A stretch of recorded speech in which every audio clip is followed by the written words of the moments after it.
يعني الخريطة دي زي كنز صغير بيدلك على كل حاجة. يلا كمل جولتك، ولو عايز حاجة تانية أنا معاك.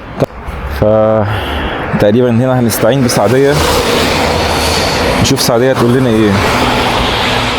تعالي يا سعدية، ناخد لسعدية صورة من المكان ده في الأول، بعد كده ناخد لها سكرين شوت من جوجل مابس.